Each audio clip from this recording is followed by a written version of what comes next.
Hello' friends, good morning সকলোকে। আজি আপোনালোকে গম পায় নলবাৰীলৈ কোন আহি আছে। নলবাৰীলৈ আহি আছে আমাৰ দেশৰ প্ৰধানমন্ত্ৰী শ্ৰী নৰেন্দ্ৰ মোদীজী।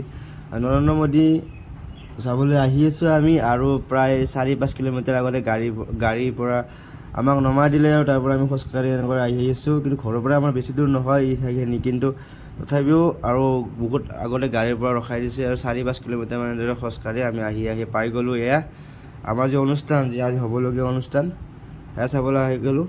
আপোনালোকে দেখিছে যি গণসমাৱেশ, আচলতে এই মানুহ চাবলৈ আহি গ'লোঁ।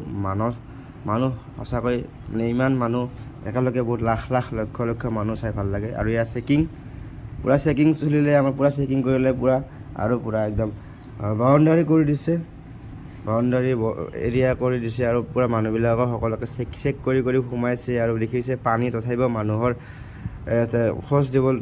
খোজ দিব নোৱাৰা পূৰা ঠাই। আৰু এয়া কালচাৰেল প্ৰগ্ৰেম চলি আছে, আৰু আমি যিহেতু বহুত দূৰত আছোঁ, ভালকৈ দেখাব নোৱাৰিম। আপোনালোকে শুনক, ফিগুৰ টাইপৰ নতুন গান গাই সকলোকে নচুৱাই আছে।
ধন্যবাদ জ্ঞাপন কৰি।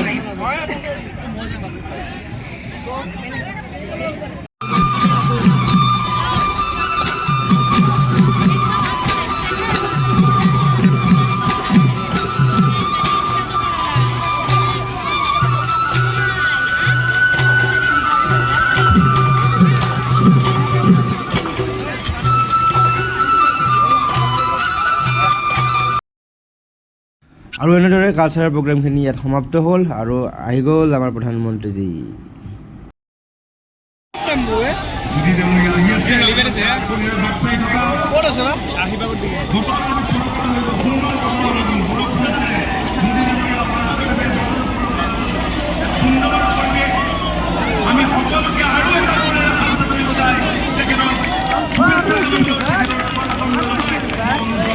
আৰু শেষত আহি গ'ল আমাৰ যি অপেক্ষা আছিল, যাৰ কাৰণে মানুহবিলাক ইয়াত গোট খাইছে, এই অপেক্ষাৰ অন্ত পৰিল, আৰু আহি গ'ল আমাৰ দেশৰ প্ৰধানমন্ত্ৰী শ্ৰী নৰেন্দ্ৰ মোদী।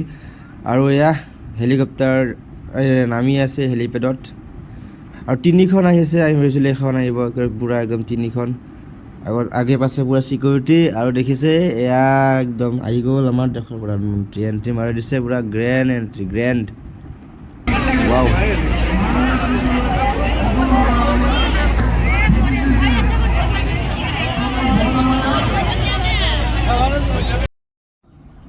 আৰু যি প্ৰধানমন্ত্ৰী তেখেতে আহি গ'ল আমাৰ ষ্টেজত, আৰু সকলো যি মন্ত্ৰীসকল আছে, মুখ্যমন্ত্ৰী আছে, সকলোৰে লগত হেণ্ডশ্বেক কৰি আছে।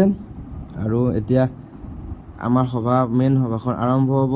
তেখেতে ভাষণ দিব, আৰু তেখেতক ফেলিচিটেশ্যন কৰা হ'ব। ফেলিচিটেশ্যনত কি দিয়ে সেইটো চাওকচোন বাৰু।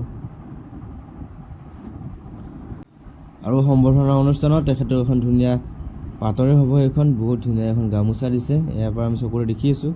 ইয়াতে দেখাই দিছোঁ আপোনালোকৰ স্ক্ৰীণত। আৰু এটা যে আমাৰ অসম নলবাৰী গৌৰৱ, যি কুৰকুৰি বা নেগাৰা বুলি কওঁ আমি, সেইটো তেখেতক দিছে মমেণ্ট হিচাপে। আৰু তেখেতৰ ভাষণ আৰম্ভ হৈ গ'ল।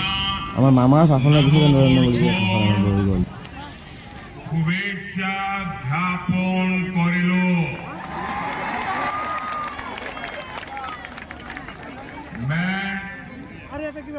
मां कामाख्या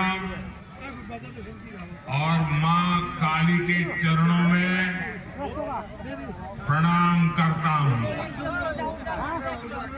मैं श्री हरि मंदिर श्री वासुदेव मंदिर, बिल्केश्वर मंदिर, ये साफ दिखाई दे रहा है।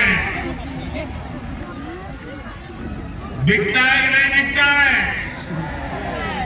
4 जून क्या होने वाला है, ये आज पूरा देश देख रहा है। और इसलिए लोग कहते हैं 4 जून सियावर रामचंद्र की। साथियों,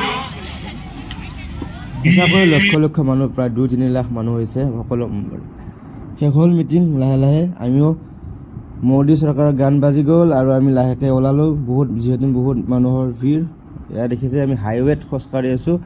এয়া বহুত ৰ'দ। এয়া আমি খোজকাঢ়ি গৈ আছোঁ। পূৰা মিটিং শেষ। সঁচাকৈ বহুত ভাল লাগিল। আৰু 4 জুনত আমাৰ যি ৰিজাল্ট হ'ব ইলেকশ্যনৰ, সেয়া ৰিজাল্টত কি হ'ব নৰেন্দ্ৰ মোদী ডাঙৰীয়াই ঘোষণা কৰি দিলে আজি। এয়াই আছিল। ধন্যবাদ।